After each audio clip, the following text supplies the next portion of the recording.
Good morning to all of our participants. Thank you so much for joining us today. It's my great pleasure to welcome you to this webinar on planning the energy transition with the Global Atlas 2.0.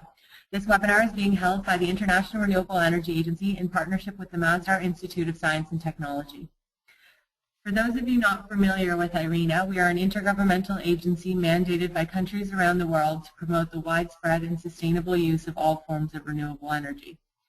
IRENA has 140 members and 32 states in the process of becoming members. The Global Atlas for Renewable Energy is a tool developed by IRENA that allows users to prospect renewable energy opportunities. The initiative currently includes maps on solar, wind, geothermal, and bioenergy and contains more than 1,000 data sets. Today's webinar will demonstrate the enhanced functions of the latest edition of Global Atlas and show how you can use this tool to derive key information for sustainable energy decision making. Before we begin, we would like to share a quick note that IRENA does not endorse or recommend specific products or services shared within its webinar series. Information in this webinar is featured in the IRENA Renewable Energy Learning Partnership Database as just one of many best practice case studies. If you are interested in finding out about future webinars offered through the IRENA webinar series, please visit the IRENA Renewable Energy Learning Partnership website and sign up for our weekly newsletter to receive updates on courses, webinars, and internship opportunities in the sector. For today's webinar, we have two options for listening in. You may connect by computer by selecting mic and speakers, or by phone by selecting the telephone option in the right-hand panel. If you should face any technical difficulties during the webinar, please contact the GoToWebinar help desk at the number provided on your screen. I would like to encourage everyone to participate in today's session by asking questions. To do so, simply select the questions panel in the right-hand bar and enter your question with a note of who you would like it directed to. We will be collecting questions throughout the webinar. If you would like to watch this webinar again or to share it with a friend, we will have a full recording available on the IRELF website as well as on the IRENA YouTube channel. If we are not able to answer all of your questions during today's session and you wish to connect with our panelists, I encourage you to visit the IRENA community and join the Global Atlas discussion under featured topics. So without further ado, I would like to introduce our panelists for today. Our first speaker will be my colleague, Dr. Nicolas Pichot, who is a program officer here at IRENA. Nicolas coordinates the Global Atlas for Renewable Energy and participates in the development of Resource, IRENA's knowledge platform. Prior to IRENA, Nicolas worked for the European Wind Energy Association as the head of policy analysis and the Secretary General of the European Wind Technology Platform. Second, we will hear from my colleague, Abdulmalik Ali, who is an associate program officer at IRENA, where he supports in the development of the Global Atlas. Abdulmalik has extensive experience in IT implementation with notable positions held in leading IT service companies in Nigeria. And lastly, we will hear from Jacinto Estima, who joined Masdar Institute in 2012 to apply GIS and information management techniques to the renewable energy sector. He has also been actively collaborating on the Global Atlas for Renewable Energy. In parallel, he is finishing his doctorate studies in information management, specializing in geographic information systems from the Nova University in Lisbon, Portugal. I hope you all enjoy the webinar, and with that, I would like to hand the floor to our first speaker, Nicolas.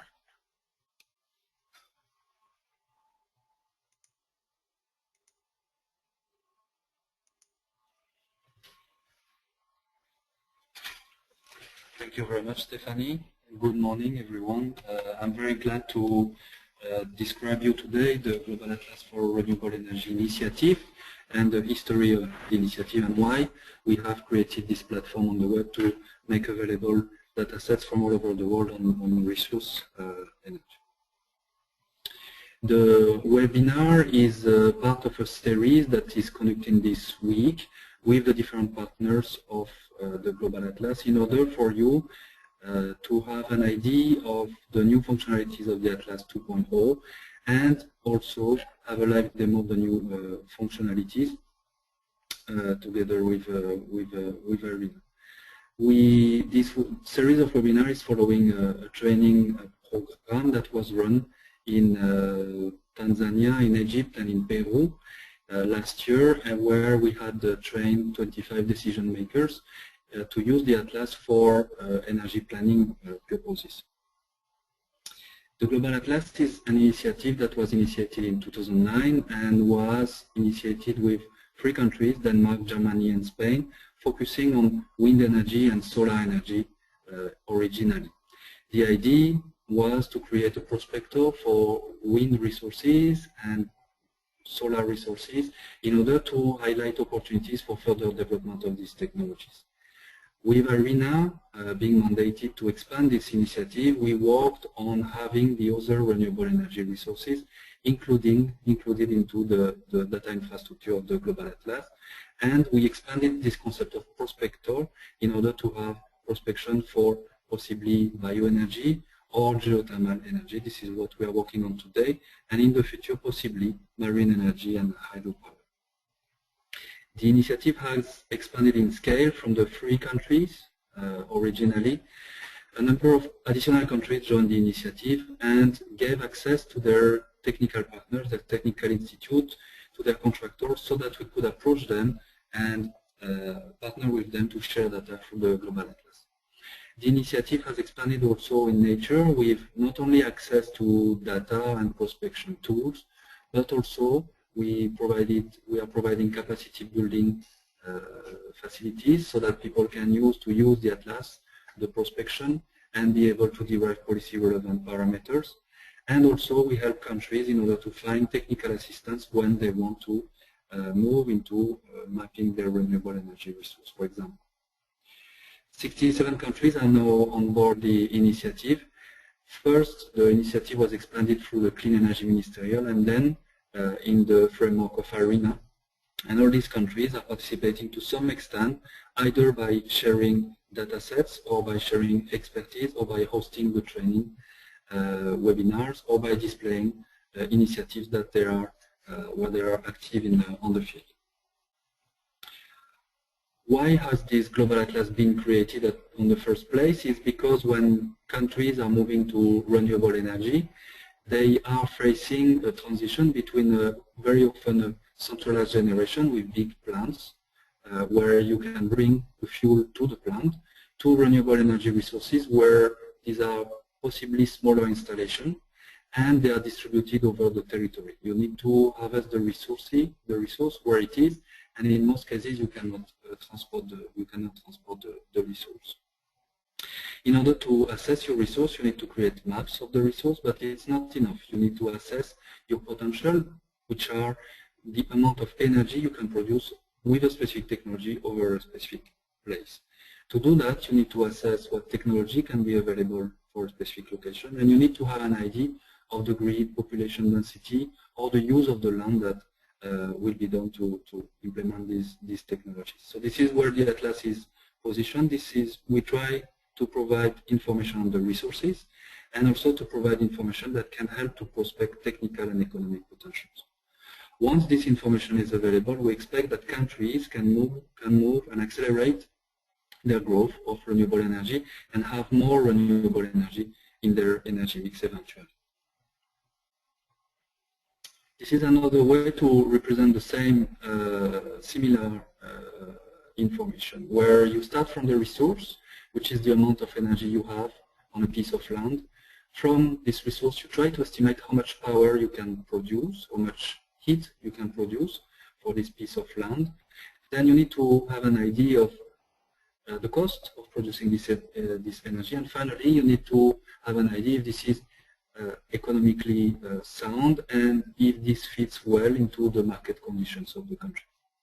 The challenge is that the more you climb this pyramid, the more complexity you have. So from the resource, we have now a good idea on how to create resource maps, what are the limitations of models and satellites, how you can complement these maps with ground measurement data, and how to estimate an uncertainty depending on the measurement points you have. So we can document pretty well this information.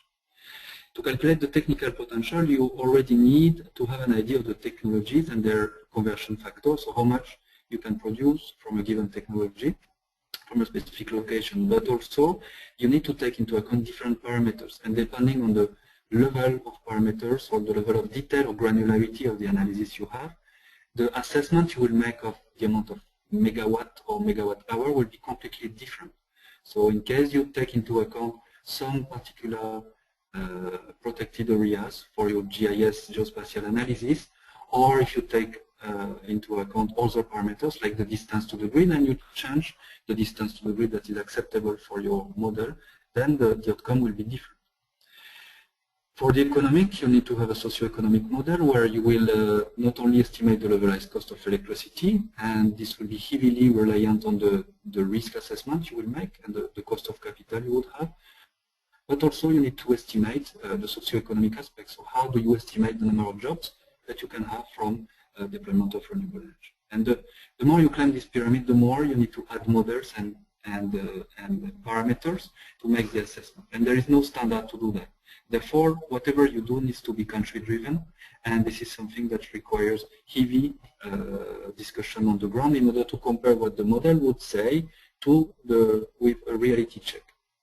However, if you go through this pyramid, what happens is that you send a clearer and clearer signal to investors that the country is willing to move forward on renewable energy for a specific technology, possibly, or a set of technologies, that this growth will happen in specific areas, and this is how much that would cost to produce this electricity. And this may be competitive with already existing solutions.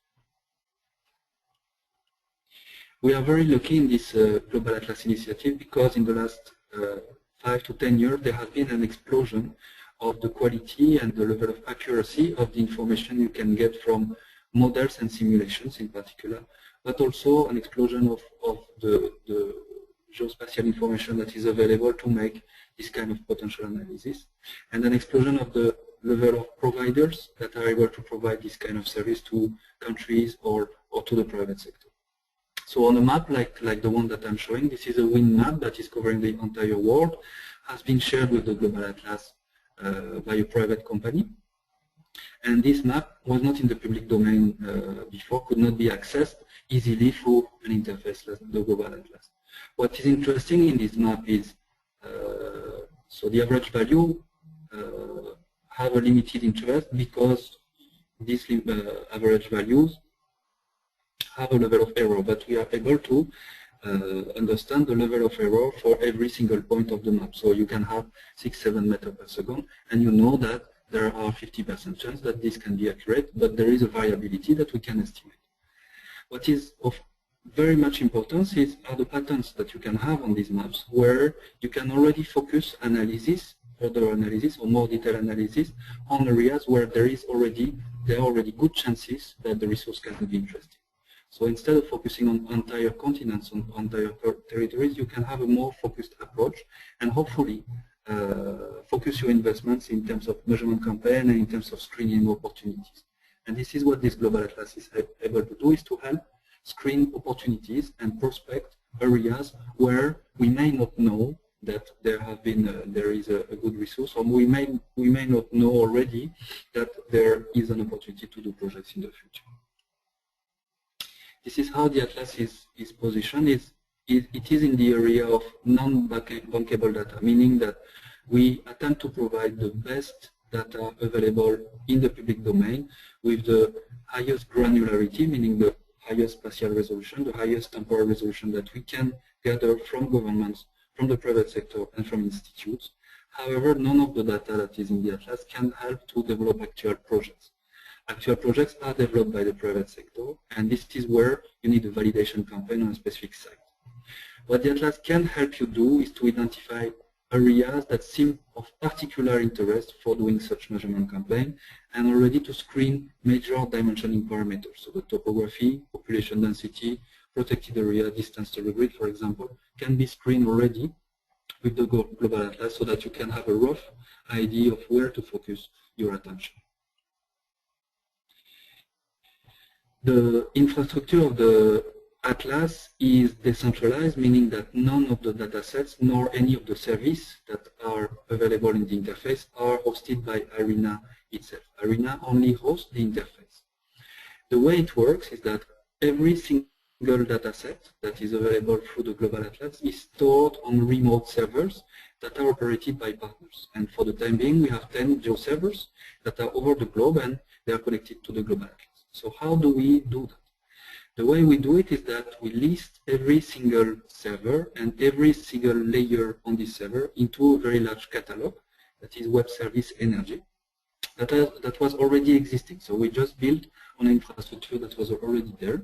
And this catalog allows to list layers and datasets, but most importantly, the description for every single layer, where it comes from, who is serving it, what are the original publications that are backing this analysis. And what we do is that with the Global Atlas interface, we are able to search into this catalog for a specific country, a specific resource, a specific data quality, to list the layers that are listed in the catalog and that can be viewed on the Global Atlas.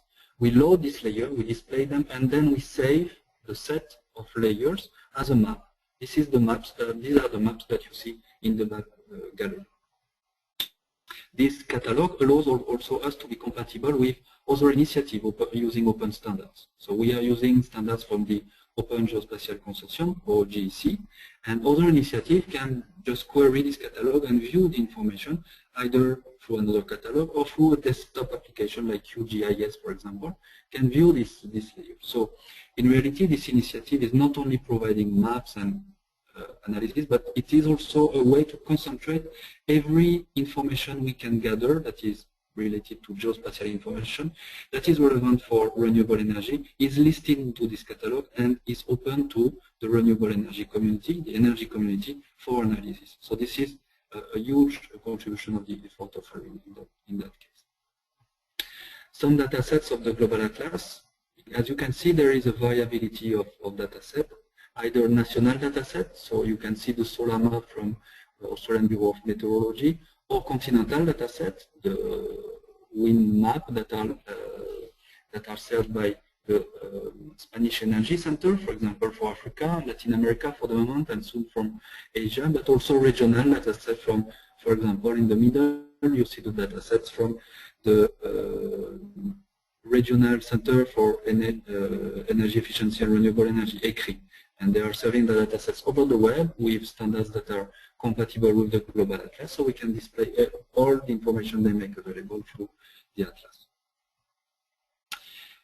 The information that we collected is very vast and has to be shown to user in a relevant manner. So for the dataset that are global, we want the user to access global dataset. If the dataset is a national dataset focused on the country, like the wind atlas of Switzerland, that is very high resolution and is in our data infrastructure, we want the user that are interested in Switzerland in wind energy to find this dataset and to have a zoom view already on the data that is available.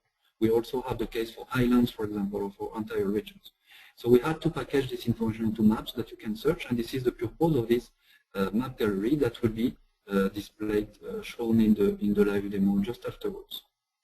Once you have selected your map, you will open the interface, and this is where you will find the prospecting tools that are online, available for free to anyone, and also linked to policies. So in case you have done your prospection, you have learned the tool, you may have found an interesting place in order to grow renewable energy, you may be interested in policies, and we link to reference sources for policy information, like Resource, the knowledge gateway of IRENA, but also REN21 or REAP, for example.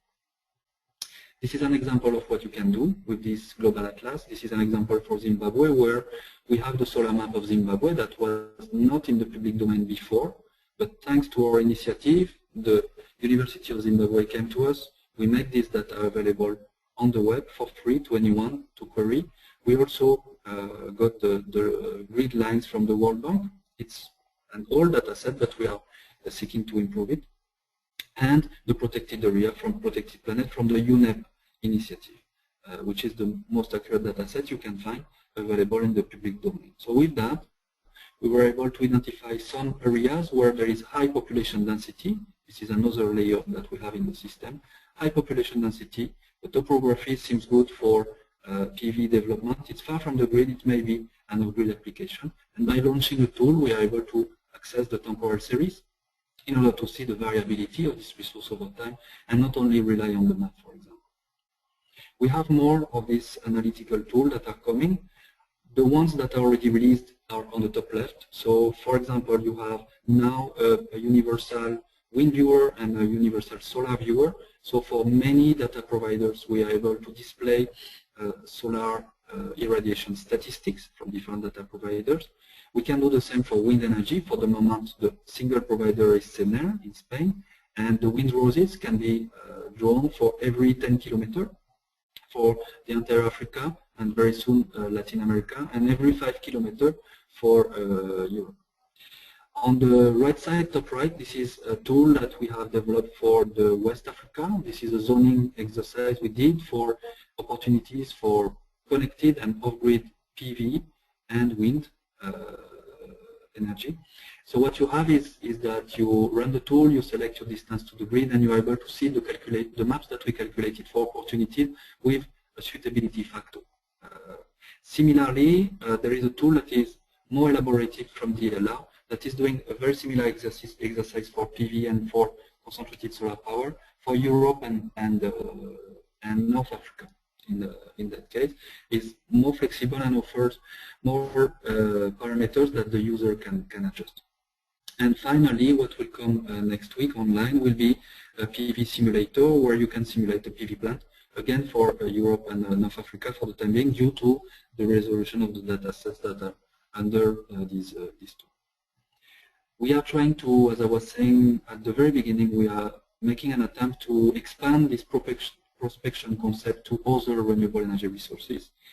We already have one map of marine currents, and today we are looking for partnerships in order to have more marine maps that can be relevant and provide parameters for dimensioning marine energy systems, for example.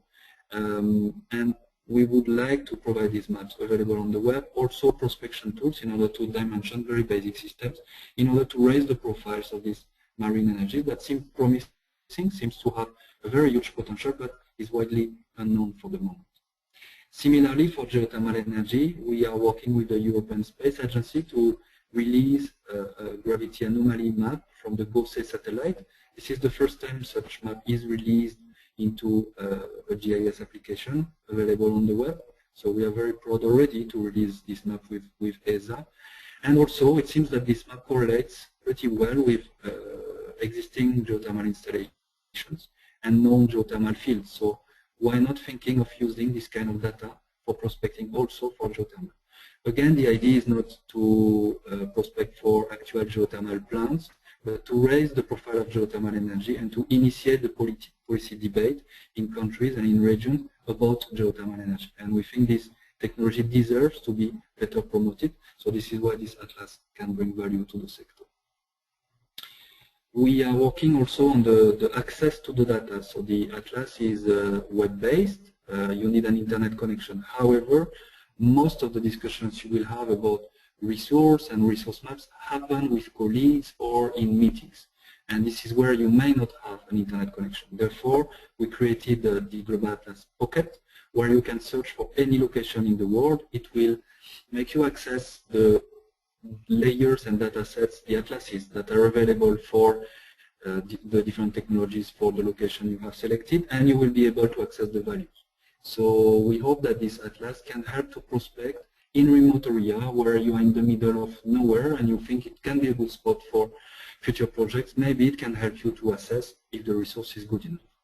Thank you very much. Thank you very much, Nicolas. And next we'll be hearing from my colleague Abdelmalik, who will be giving a live demo of the Global Atlas. Thank you very much, Stephanie. Good morning to all. This morning I will be, and thank you very much for joining the webinar. This morning I will be taking you through some of the main functionalities that you will find on the Global Atlas 2.0 version. So to find the Global Atlas, you need to type in irena.org/Global Atlas on your address bar.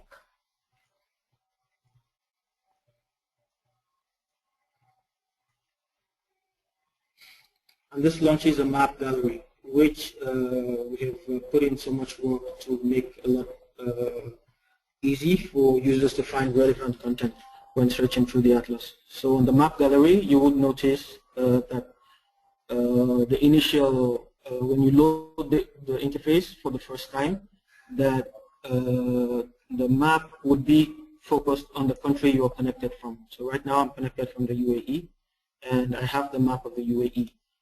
This is because the system picks your IP and is able to get your location and perform an initial search, presenting to you maps that are either on the UAE or your location, and also maps that are over the region where you are located.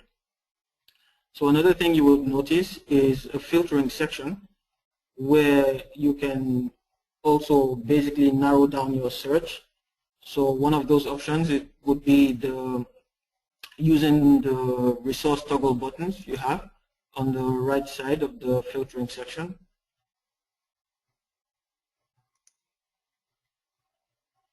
You can also change the country from the map in the background.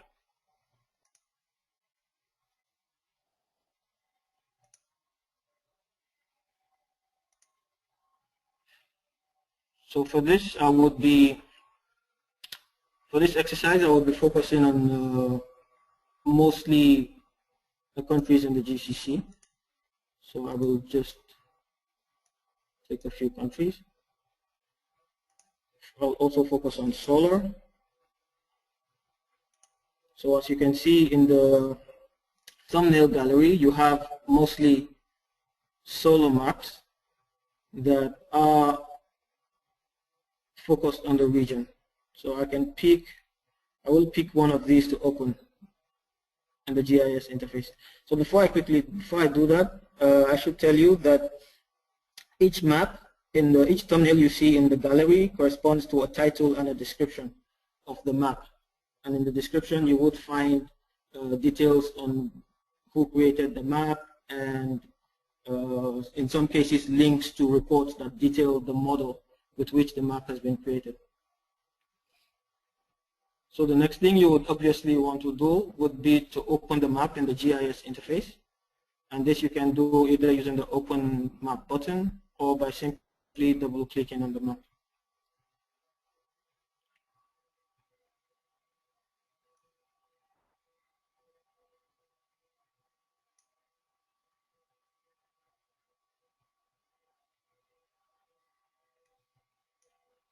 So this is the GIS interface, and it's essentially the place where you perform a variety of special operations, which could be as basic as overlaying, overlaying different layers and trying to find hotspots, to performing, measurement of areas or distances, and to even using tools to obtain more statistics. So on the interface, you have essentially three sections.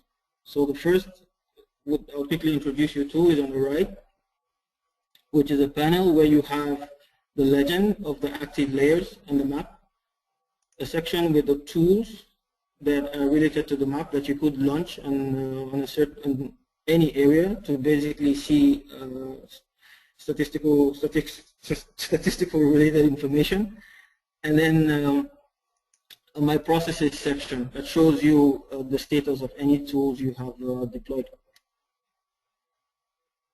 Then on the left-hand side, you have the layer tree, which is essentially a list of all the layers that are open, all the layers that have been used to create the map. You can activate or deactivate a layer. You can also right-click on a layer to see other functionalities we have there.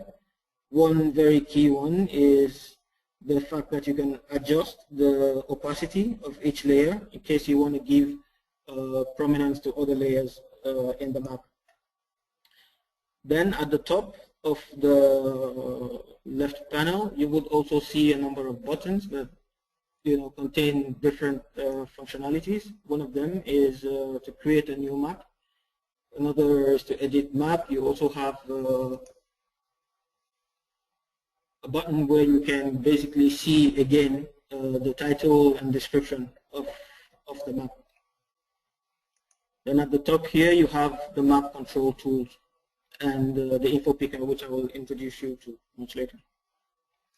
So in this map, I would quickly perform a simple operation where I would be showing you how to use the edit legend functionality to basically delineate areas that you would want to focus on for your renewable energy prospection.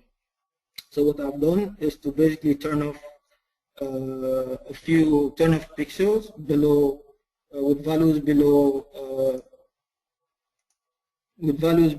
about 2,000 kilowatt hour per meter square, and when you apply the changes, what you see is that automatically you basically take off areas that you're probably not interested in, and you can focus on the high resource areas, which is essentially one of the very really cool functionalities on this software.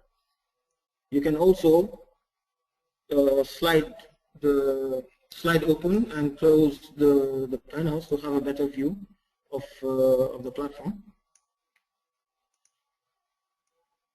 Another thing you can do is to basically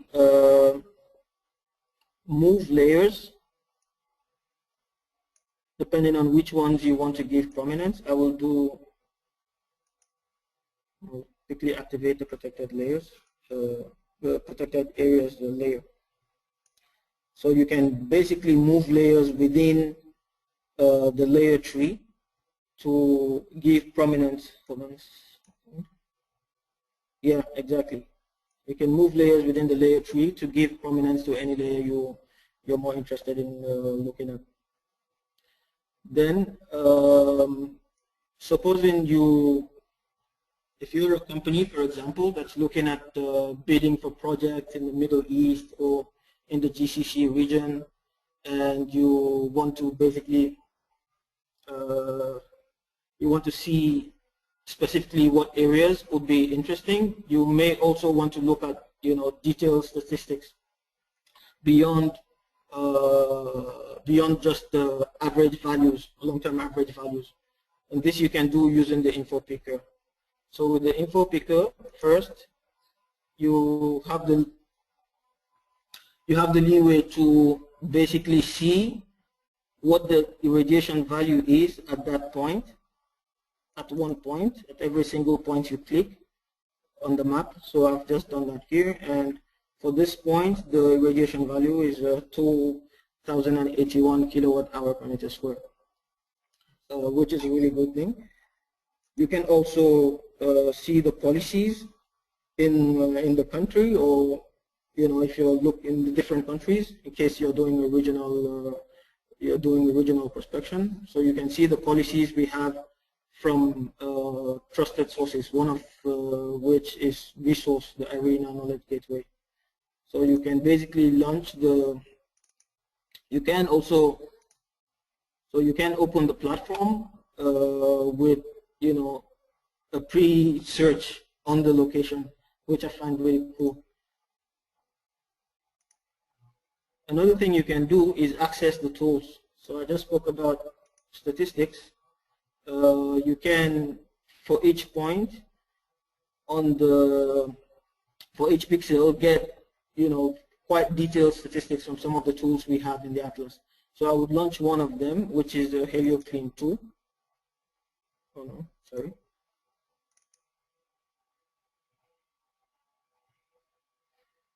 So on the tools, you have a map preview showing opening the map almost basically in the same way you left it on the interface. And on that map, you can select and add a few points and basically generate graphs in the style that you saw in Nicolas' presentation. So this works. You can also have see the value in graphical format, and also export some of the statistics you get from performing such analysis.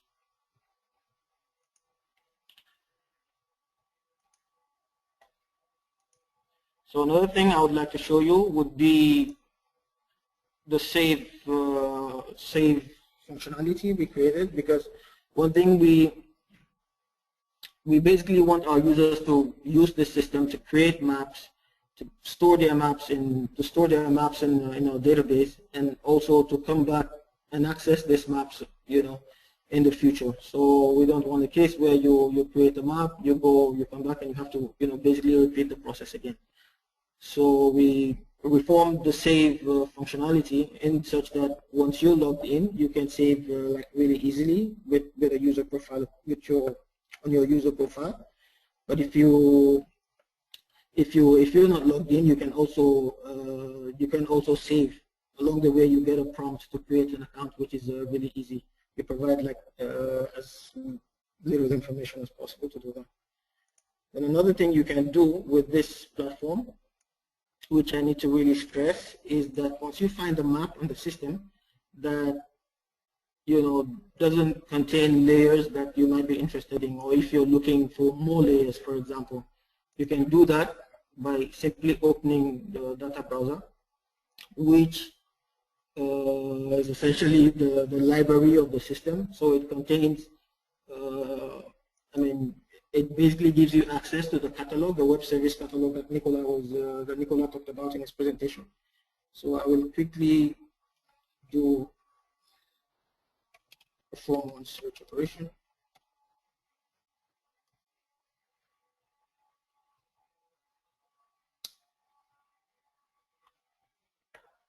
Okay, so I'm searching for a digital elevation model.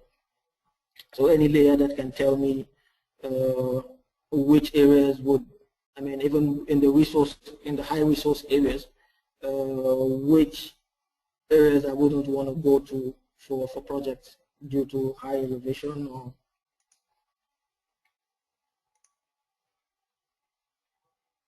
So you can add basically any layer you find in the data browser to the map. I should quickly also touch on these. So in the search area on the data browser, you have the option to also refine your search by keywords, also by if it's a resource-related map, you can also sort them out by fitness for use.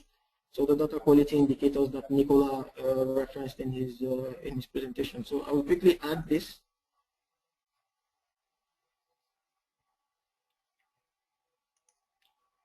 So that's a digital elevation. That's a digital elevation model layer, which I can choose to basically move down here.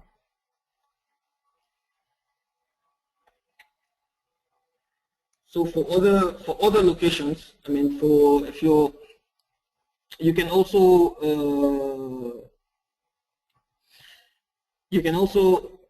using the data browser, you can also connect to data that you might have on your own GIS platform. So if you have a geo server, you can basically add servers to get data that is not in our catalog, but on your server. You can do that really easily by adding a data source. So it might be as a web map service or a WFS or even a catalog.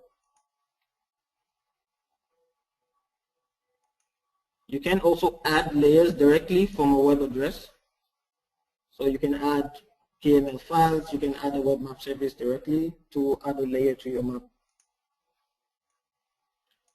And one last thing I would like to quickly touch on before I end the demo is that these maps you see in the map gallery are maps that were published by IRENA. So we got the data set from the data providers, worked with the data providers to describe the data set properly, and created maps of these data sets and put them in the map gallery. So it's something we hope we can continue, especially with users. So if you do create the map, which you find really great and you want to share, you can contact us to review the map and put it in the gallery for other users to start the analysis from. Thank you very much. I will give the floor to my colleague to continue the webinar. Thank you very much, Abdulmalik, for the demo. And next we're going to be hearing from Jacinto. So Jacinto, you have the floor now.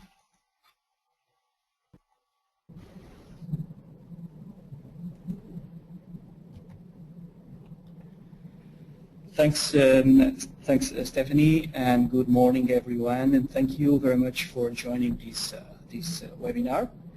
Thank you also to IRENA for running this series of webinars that I think that are very important to disseminate the initiative, and especially the Global Atlas infrastructure, and also for allowing Masdar Institute to participate and show a little bit of what we are doing, and also our role as a partner in the Global Atlas initiative.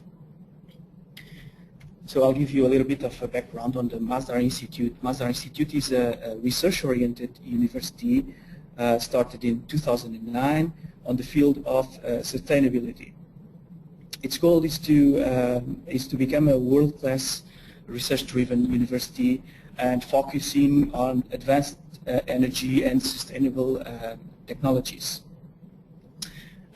Within the Masdar Institute, we have different research centers focused on different areas, always dealing with sustainable stuff. And we have this research center for renewable energy mapping and assessment that was officially launched in April 2012. And that responds to the UAE's objective to support the IRENA, the International Renewable Energy Agency, in its advancement of a publicly accessible atlas of solar and wind resources, particularly for developing countries. So this was the purpose of the creation of this research center. Of course, that now it's not only solar and wind, we are talking about a global atlas for all the renewables. And now I'll give you a brief description of our role as a partner of IRENA in this initiative. So we have basically two roles in this partnership.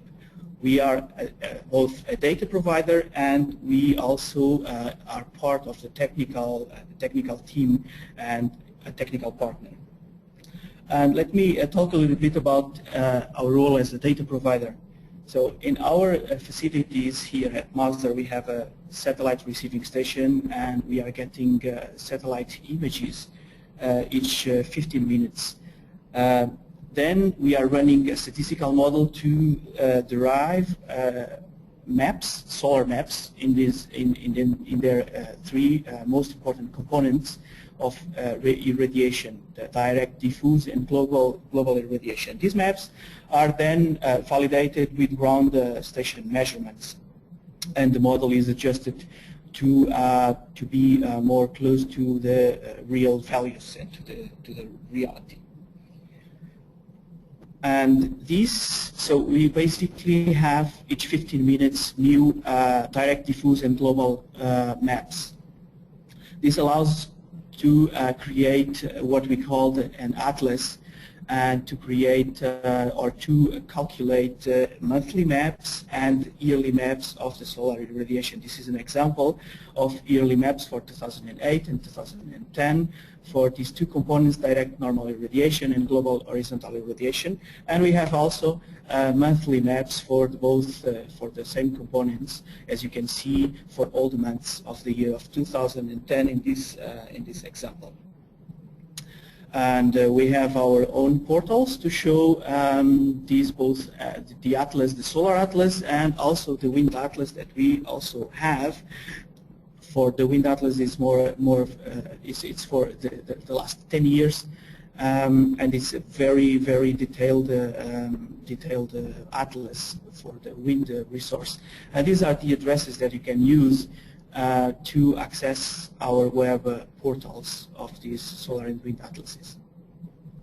And as a data provider, we are able to share all this information, or or at least some of the information within the Global Atlas infrastructure. And this is an example. On the left side, you can see our Solar Atlas being displayed in the Global Atlas GIS interface. And on the right side, you can see the wind or some wind maps shown through the Global Atlas interface. There you can, and these are also the links that you can use to access these maps that are also publicly available on the map gallery that Nicolas and Abdulmalik just talked about. And this is pretty much our role as a data provider. And we also have this technical role. We are also a technical partner. So on one side, we are part of the developers team. We are part of the developers that build this GIS interface, like a lot of coding, and we also host part of the infrastructure and data. So part of the infrastructure, especially the GIS client, is hosted by Mazar Institute and is operated by us here at the Mazar Institute facility. We also offered hosting capacity to the IRENA, so if any country or organization wants to share data but they don't have the infrastructure or they don't have the technical capacity to do it, we offer to host this data at our data center in Mazar Institute. And we also offer support to these countries or organization in formatting and converting this data to make it compatible with our infrastructure, to publishing, and we also support them in set up remote geoservers. This is the case when you don't have the expertise, but you have somehow a little bit of IT infrastructure, but you don't have any idea how to publish these maps, and then we can kind of support in helping to set up these geoservers that are the kind of the piece of software that we are mostly using to share this special data. We collaborate also in running some special analysis to highlight opportunity areas, such as the one that on West Africa that Nicolas talked about in his presentation.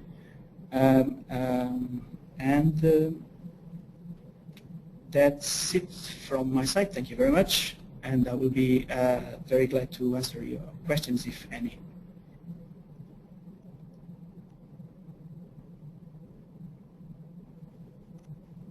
Thank you very much, Jacinto, for your presentation. So now we'll open the floor for questions, and remind everyone in the audience that if you would like to ask any questions about the demo or about Global Atlas in general, you can just enter your question through the right-hand panel. So we have a few questions already coming in. The first one goes to Nicolas.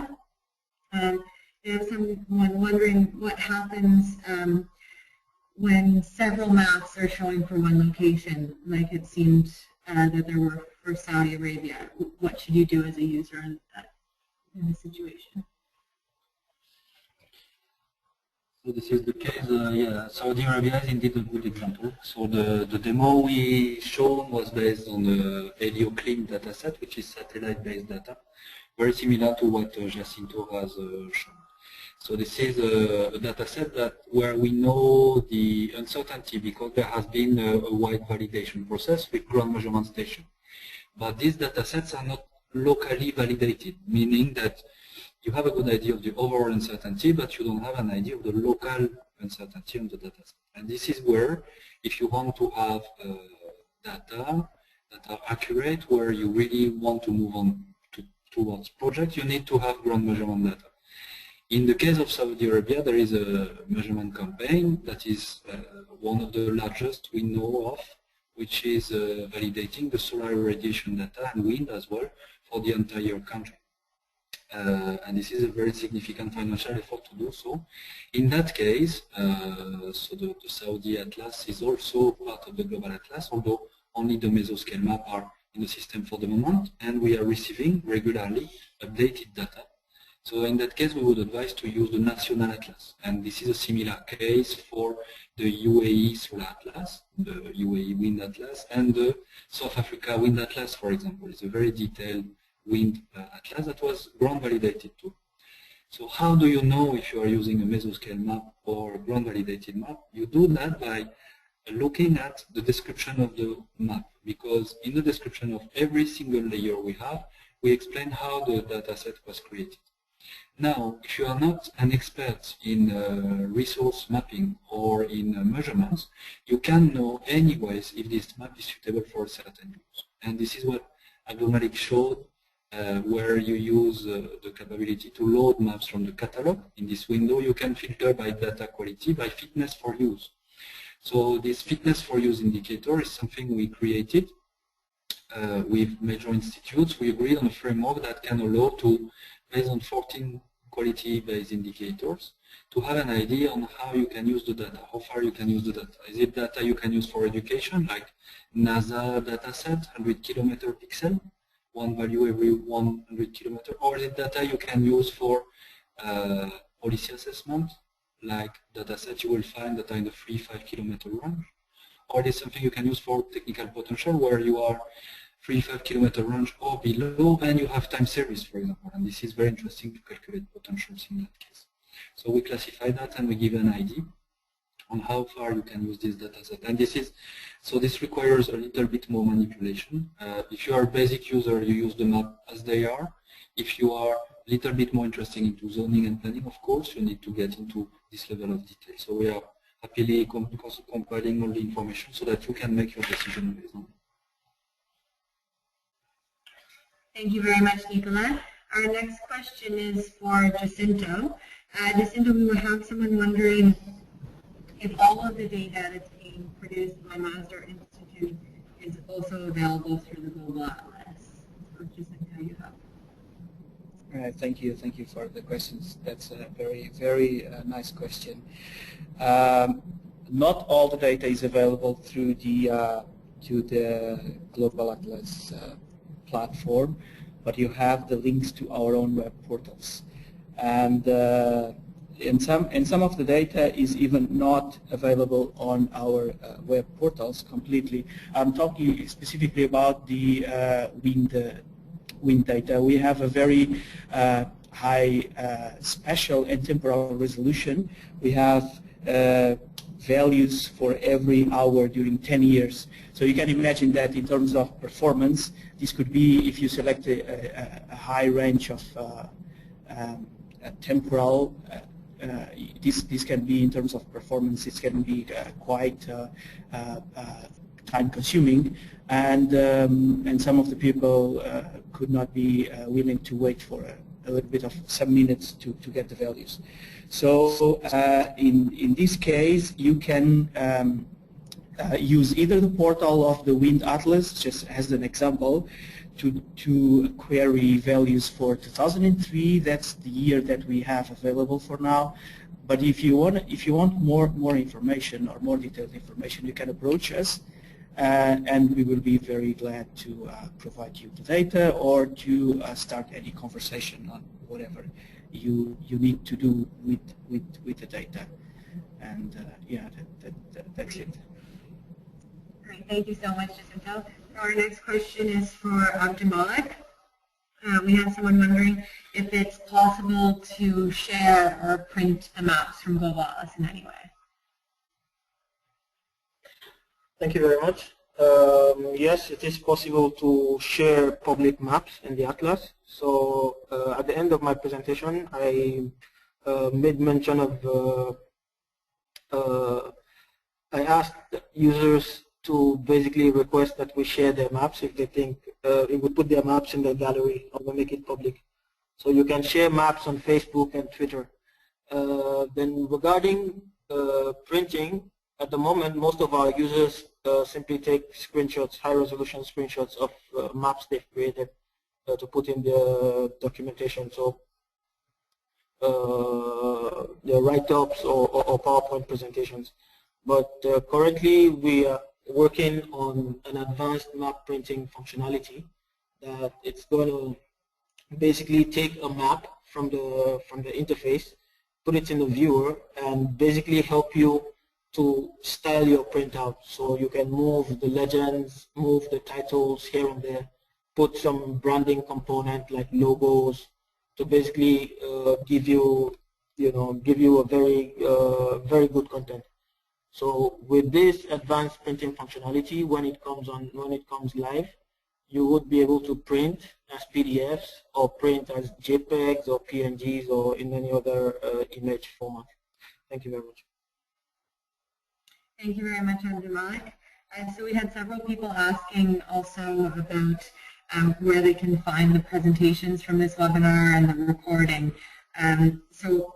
Following the end of this series, you will receive a follow-up email which will give you a link to the IRENA community where you will find all of the presentations, the recording, as well as a practice exercise that can help you walk through the Global Atlas. So if you've never used it before, this might be a good step to just familiarize yourself with some of the tools and functionalities.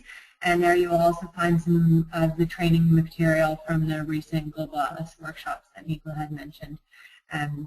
So those are all useful resources if you're interested in learning more about the Global Atlas.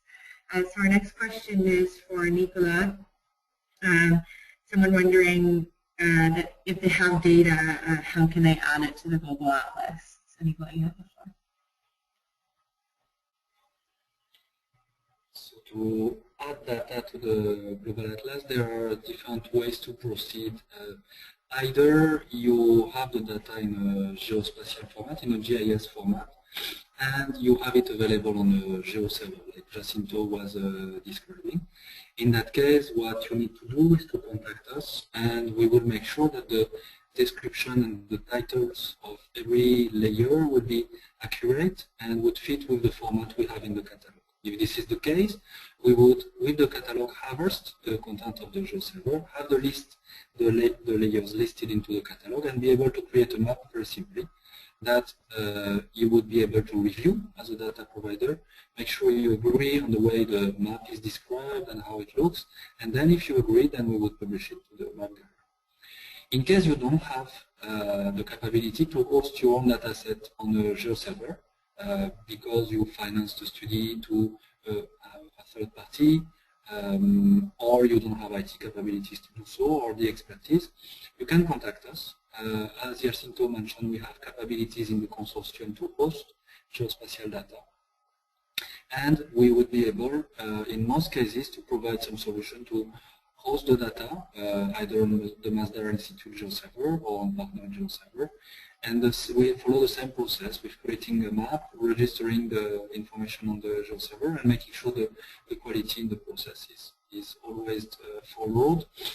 What we do is that we make sure at every step that the data provider, so the owner of the data, is happy with the way his own data are referenced and registered. So we make sure the description of the data, the description of the map fits with what you would expect from the Global Atlas to say.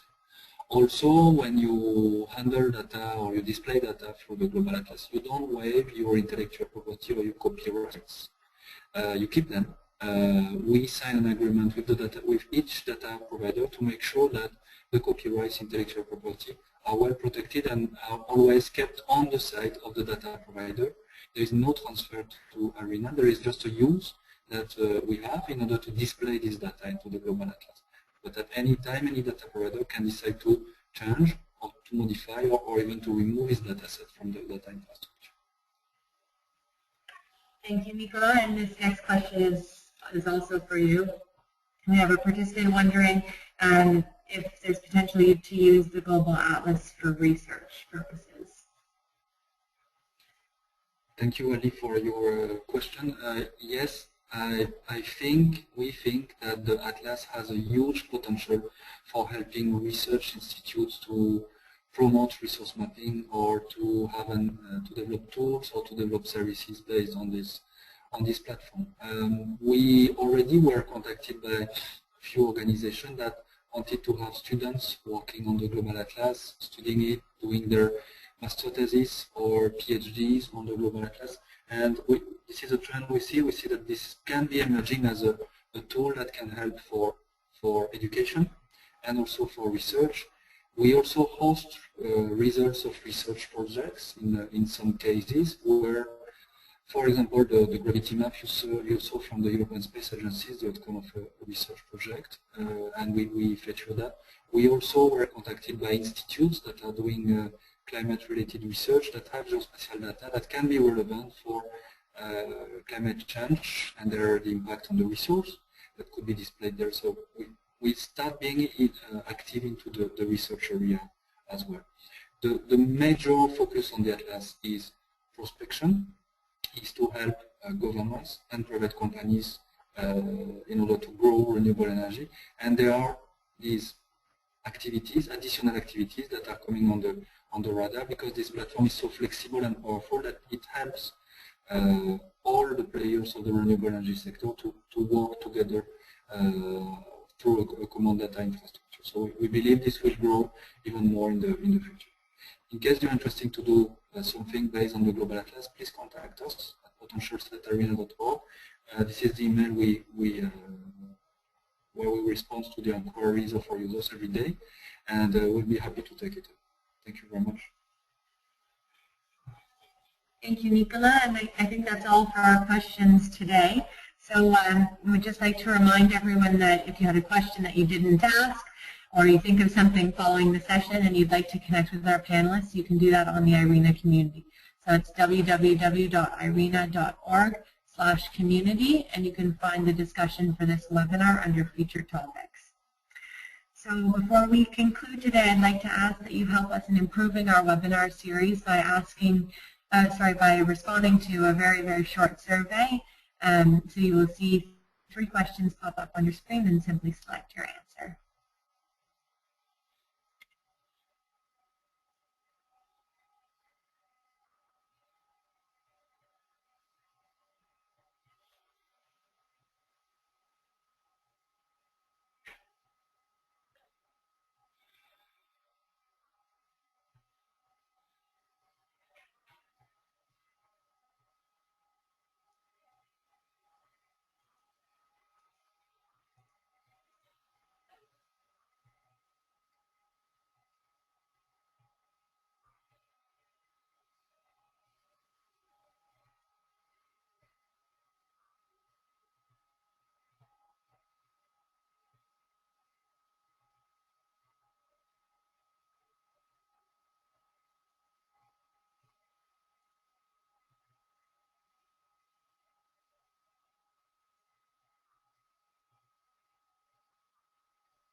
So thank you very much, everyone, for your feedback.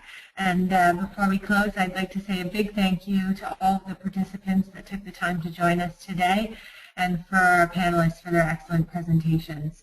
I'd like to invite you to join IRENA on social media. So you can follow us on Facebook, on Twitter, on YouTube, where you can find, where you'll be able to find this webinar recording as well as all of our previous webinar recordings, on the IRENA community, where you can join the discussion about this webinar, and on LinkedIn. So thank you very much. I hope you all have a great day.